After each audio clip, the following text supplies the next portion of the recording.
Duas coisas rápidas aqui, porque recorrentes, para a gente bater esse papinho matutino. A primeira delas está na manchete hoje da Folha de São Paulo. A cúpula do Judiciário do Brasil recebe auxílio moradia mesmo com imóvel próprio na cidade em que está trabalhando. A natureza funcional, né, administrativa e eu diria também moral, ética do auxílio moradia é o que o nome incorpora, o que o nome define, né? Você não tem onde morar, o Estado vai lá, usa dinheiro da sociedade para te auxiliar a instalar-se numa moradia, para você cumprir sua função pública. Essa é a única razão de ser e de existir desse recurso adicional entregue aos servidores públicos pela sociedade. Não há outra razão. Portanto, se esta razão desaparece, não há motivo nem administrativo, nem operacional, nem ético, nem moral para que o auxílio seja pago. Agora, vamos supor que você, numa determinada situação, se vê beneficiado por algo que eticamente, moralmente, administrativamente, operacionalmente não se justifica. É natural que as pessoas de bem, eu reconheço que a tentação é grande, reconheço que às vezes a dificuldade te leva a, peraí e tal, mas é o seguinte, uma coisa sistêmica, permanente, constante, estabilizada, regular, que incorpora nada mais, nada menos do que 72%, 7 em cada 10 que recebem na cúpula do Judiciário se valem desse direito sem aquilo que o justifica, é uma apropriação que deveria levar suas excelências a algum nível de constrangimento, como creio levaria qualquer um de nós. Aquela coisa assim, você acha um dinheiro num determinado lugar, a reação das pessoas guiadas por um código mínimo de conduta moral e tal, dizer, olha que caiu aqui, é de alguém, né? Por quê? Porque aquilo é uma vantagem se você botar no bolso, do ponto de vista material, você se deu bem, era um dinheiro que você não tinha e passou a ter. Mas tem ali um componente que incomoda, não incomoda? Você ali, na hora que você botar a cabeça no travesseiro, você vai dizer, aquele dinheiro ali podia ser do cara que estava do meu lado, podia ser daquela dona de casa ali que estava indo pro mercado, daquele aposentado que não sei o quê. Eu até entendo que se você disser, olha, achei aqui R$20, R$100, alguém aí perdeu e tal, não, bom, não é de ninguém, você vai botar no bolso, não vai ficar procurando o dono daquele dinheiro o resto da vida, mas se você não fizer essa pergunta básica, parece que você deu uma gatunada no dinheiro de alguém, que não é seu e tal. É mais ou menos o que o judiciário está fazendo. Ele está se fazendo de morto para usufruir de um benefício a que ele não tem direito em 72% dos casos, para citar apenas a cúpula do judiciário, a cúpula, hein? Aquela que deve dar o exemplo, alegando que existe uma lei, uma liminar, um entendimento preliminar do Supremo, concedido pelo ministro Luiz Fux, que beneficiou o judiciário, do qual faz parte uma filha sua no Rio de Janeiro, uma desembargadora do Rio, que mora no Rio, que tem apartamento no Rio e que passou a receber o benefício. Podia então pelo menos dizer aqui, concedo esse benefício absurdo a todo mundo, menos para minha filha. Ou ela podia dizer, papai concedeu para todo mundo, mas para mim não. Mas todos eles, diante da concessão estendida à categoria pela decisão do ministro Fux, passaram a embolsar uma grana a que moralmente, operacionalmente, administrativamente não tem direito, não tem lógica, não tem fundamento, e que custa bilhões de reais ao contribuinte quando incorporada a essa soma, estão também os benefícios pagos a outras muitas categorias do Estado e servidores em outros poderes. O Ministério Público está tomado desse tipo de benefício, a Advocacia Geral da União também, estaduais também, os tribunais de outras áreas também, os tribunais de contas, as assembleias legislativas e por aí vai.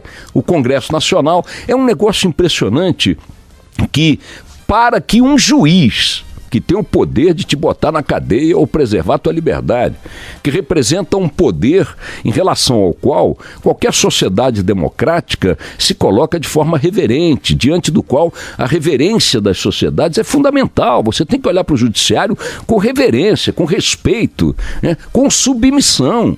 Ele é o poder maior. Ele arbitra o que os mais poderosos podem ou não podem fazer. Está aí o próprio Poder Judiciário na iminência de mandar prender um ex-presidente da República por crimes que este judiciário entendeu que ele cometeu. E a sociedade vai aceitar isso. Vai ter um bafafá, muita discussão e tal, mas se meterem na cadeia o Lula, vai para a cadeia. Não vai haver uma convulsão, uma revolução para derrubar uma decisão do judiciário nesse sentido, nem mesmo quando uma parte importante da sociedade, segundo está dito aí na própria Folha de São Paulo hoje também, acha que ele não tem que ser preso. 53% dos brasileiros, diz a pesquisa do Datafolha, querem que o Lula seja preso, mas 47%, portanto, não querem. Então, vejam, ainda assim, se chegar lá e disser prende o Lula, vai prender o Lula. Se mandar prender o Temer, vai prender o Temer.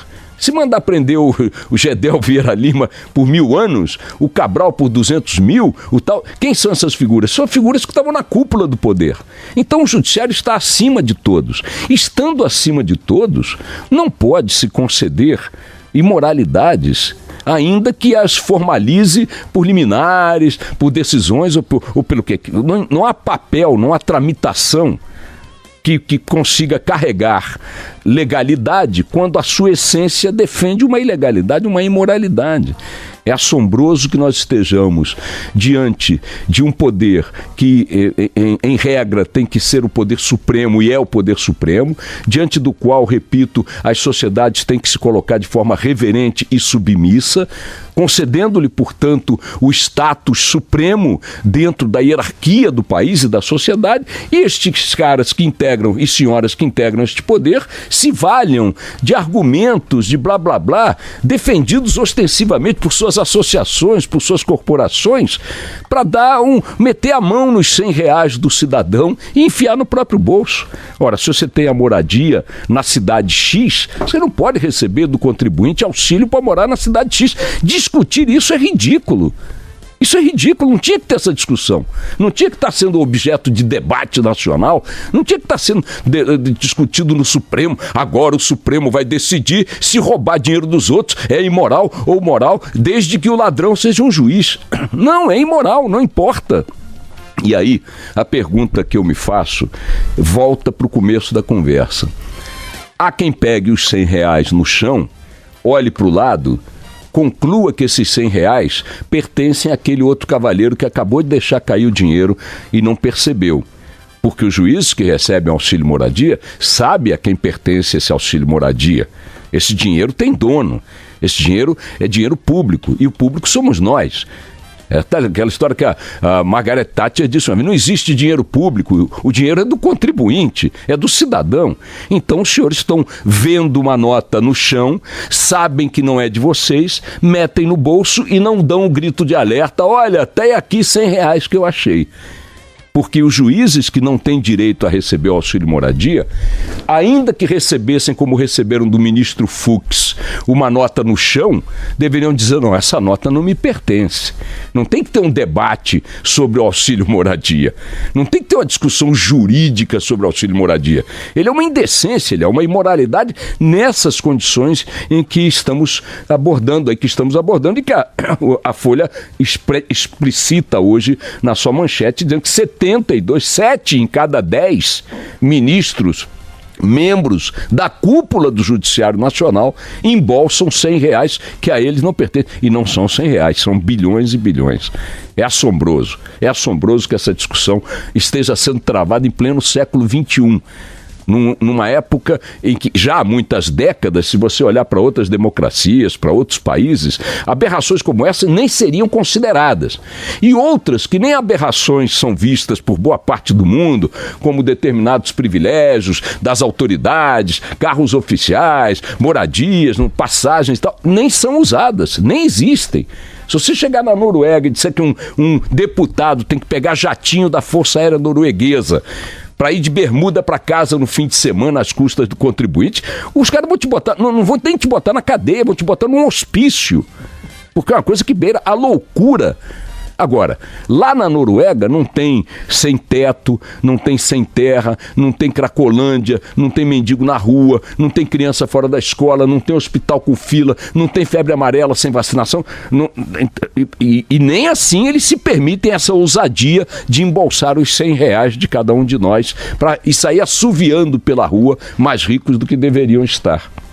Outra coisa maluca foi ontem uma declaração do ministro da Defesa, Raul Jungmann, em que, fazendo um balanço da situação da criminalidade no Rio de Janeiro, que está nas manchetes hoje dos jornais de São Paulo, do Rio, do país inteiro, os dois maiores jornais de São Paulo, porque você poderia dizer, isso é um caso que o Rio de Janeiro está dando destaque porque diz respeito ao seu cotidiano. Não, o Rio de Janeiro está dando destaque, mas a Folha de São Paulo e o Estado, por exemplo, que são os dois outros grandes jornais do país, as principais fotos hoje, nas primeiras capas de ambos, mostrando que a percepção nacional do problema do Rio é um fato, remetem ao episódio de ontem do Rio de Janeiro, em que uma das principais vias expressas, mais uma vez, né, a linha amarela, ficou fechada por ação dos traficantes nos dois sentidos, equivaleria, por exemplo, em Belo Horizonte, ou em Porto Alegre, ou em Brasília, é você fechar o eixão em Brasília, entendeu? A esplanada dos ministérios, não passa ninguém, acabou. É uma linha amarela, é uma coisa do marginal em São Paulo.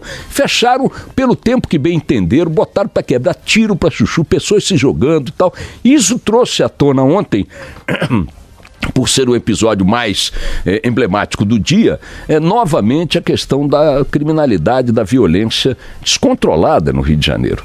E o ministro da Defesa, que a rigor não é um responsável direto pelo problema, mas tornou-se um dos protagonistas em função da entrada de forças federais para auxiliar as polícias do Rio no enfrentamento da criminalidade, resolve fazer uma análise do problema, sugerindo que as pessoas devem olhar também para aquilo que está melhorando e não ficar só apontando o que está piorando ou que continua problemático e tal. E aí coroa a sua análise, que poderia eventualmente ser sustentada por um ponto ou outro de melhora, não está visível, mas talvez um discurso dele tornasse esse ponto de melhora visível, coroa a sua análise dizendo que, na verdade, há um masoquismo da imprensa na cobertura da violência no Rio de Janeiro.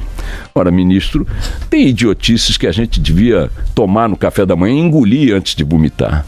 É impressionante que uma figura pública que se colocou como protagonista desse problema pelas responsabilidades que o Ministério da Defesa lhe atribui como força auxiliar ou comandante das forças auxiliares federais no Rio e em vários estados, dizer que a visibilidade e a forma como a imprensa trata esse fenômeno no Rio, onde ele é mais visível, evidente que é mais visível pela sua intensidade e pelas características, pela história da cidade e tudo mais, que a imprensa trata da forma que trata esse fenômeno por causa de masoquismo, que a imprensa é masoquista. Então, o ministro pode até achar que há uma dose de masoquismo na cobertura da imprensa, mas a dose de ignorância dele sobre os fatos, de alienação dele sobre os fatos é assombrosa. É assombrosa. Vejam, só este ano já foram 14 policiais mortos no Rio de Janeiro. 14 em janeiro. Média de quase 1 a cada 2 dias. Foram 12 policiais militares e 2 policiais civis, sendo um deles um delegado, mortos pela bandidagem. Se você pegar esse número no ano passado, você teve 161 agentes de segurança pública mortos no Rio de Janeiro, 161, sendo 134 policiais militares. Se você pegar a manchete do Globo de hoje, você vê lá que foram 640, deixa eu ver o número exato aqui, 640 tiroteios no Rio de Janeiro, só em janeiro. No Rio de Janeiro, ministro Jungmann, onde o senhor acha que o problema é de sadomasoquismo da cobertura jornalística, de mais de mil e tantas comunidades, chamemos favelas, comunidades, enfim, bolsões de populares, de moradia e tal, que são mais de 1.000 as favelas no Grande Rio, ou só na cidade do Rio, mais de 90% tem o controle territorial nas mãos dos bandidos. A polícia não entra, o caminhão de gás para entrar paga pedágio, o gás é vendido para a comunidade a um preço que os traficantes determinam, há barreiras nas ruas, há lugares agora em que eles determinam que ao passar por eles, os moradores olhem para o chão. Não podem encará-los. Isso, ministro, sem contar com práticas que já estão incorporadas ao dia a dia dessas comunidades, que eu mesmo já vi várias vezes, já passei por elas, em que você tem que acender a luz interna do carro, baixar o farol, baixar o vidro, diminuir a velocidade para passar pelas barreiras. É território deles, ministro. É área onde o senhor não entra. Eu duvido que o senhor vá lá entrar hoje. Hoje, o senhor só entra se botar os tanques do Exército, a Marinha, a Aeronáutica. O senhor vai lá fazer um discurso. Agora, ficar com essa cagação de regra, em solenidade engravatada, é muito confortável. Quer dizer que o problema da violência no Rio de Janeiro é a histeria, é o masoquismo da imprensa. O senhor é que precisa tomar uns comprimidos de realidade aí e parar de falar bobagem, né? Vamos lá.